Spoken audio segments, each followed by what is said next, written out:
Good afternoon, everyone. It's again August the 29th, 2023. I'm now wanting to give you an update of a little bit more information on those last two shorts that I gave you. Now, I also stated on that fence that I had some pictures. Now, I took stills, just plain pictures. I'm not sure how to put them up on a YouTube channel, but I do have that fence the way they had fixed it. After they were having so much junk in between the two houses and clearing it out, they put up a 6-foot fence. It was intact. This was last fall. It was intact. Then later this spring, they turned around and they broke down that 6-foot fence just to get back in there. I have two stills, and I can show you the one where it's still intact, as well as the one where it was smashed up to get into. Then today's videos that I've been showing you here, you can see how they had to build that fence. Now it looks like it's about 14 feet up in the air, and they've had to put something sharp over top of it. Now, this is not the only building that I've seen where they've had to build the fences up this kind of height to try and keep them out from going between the buildings, literally. This doesn't look particularly nice. The original fence that they put up looked good between the two houses. So this is one of the things that we're having to do to protect ourselves from these guys that are shooting up. This is a real hot spot. It's across from where you can see on my last short video, as well as the King Edward videos, where the grassy knoll is there, where there's a grassy spot there, and where they keep trying to put their tents and everything up. Well, if they get their tents in there, there's no problem. They just go back in there and shoot in that particular little alley spot. And it's not because you can blame the landlords there either, because unfortunately, like the property owner on the left side, where the murder took place, he's been cleaning up between the two buildings, although that's not his property.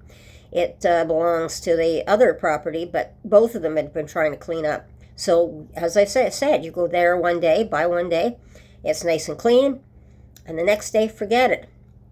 And then that's also the spot that Heidi thought she was going to go chasing the 6 rats that were running around, that I put up in another video too, which kind of shocked me.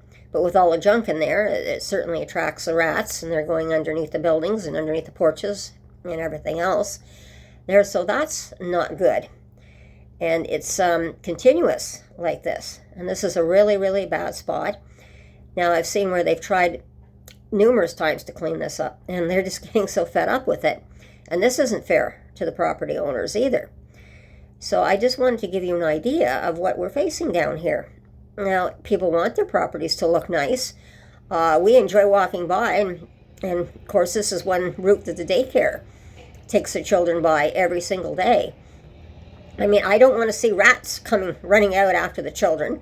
Although, fortunately, the rats took one look at the dog and they decided to scamper. But this is, and this junk and this stuff, this shouldn't be what our children are seeing either. You know, and the needles and everything else. The needle hunters do their job. They're trying hard as well to clean up. But this is what happens overnight.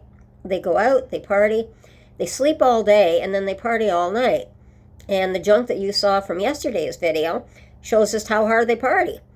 But I've seen it like almost knee deep in there, literally. That's why they put the fence up in the first place between the two buildings, to try and keep them out. But what do we have to do to protect ourselves and our properties? This isn't right. You know, we have people coming from out of town down here, looking and seeing all this stuff. This is not the way you want to represent the capital of Canada. Not at all. I mean, this is our home, our own home that we love so much.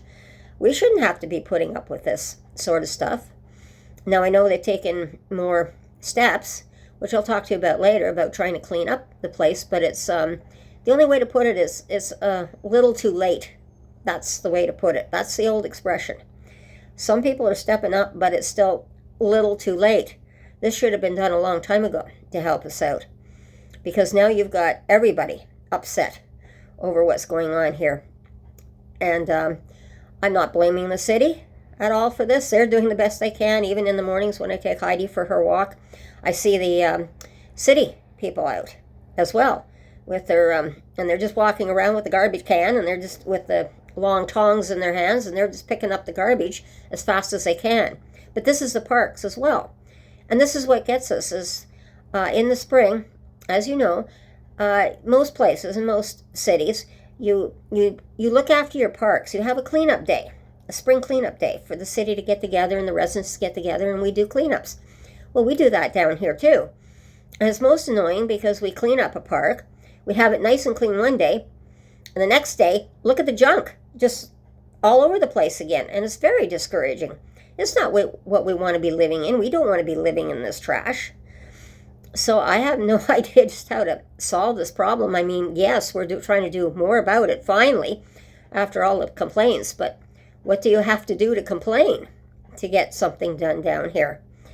So this is what I just want to put up a little bit today on, and let you know what's happening down here again. But I just want to give you a little bit of a shot, an idea of what's actually happening down here, and it's been happening through the whole pandemic as well in this hot spot. And I know there's been overdoses down on the street too. That's where I found that poor woman a little further up the street where they dumped the trash too, that I didn't notice it was her until I saw, fortunately, an elbow and an arm out of that trash. You know, and when they go down, you know, and they're trying to get more people out on the streets, which is appreciated, but it's still a little too late, and they're talking about it'll be another year before they're hoping to get things more sorted out. So we've got a long road to go. But anyway, everyone, you take care and have a nice day, and we'll talk to you soon. I have a lot more to say about this subject, so we'll talk to you again soon, and bye-bye. Take care.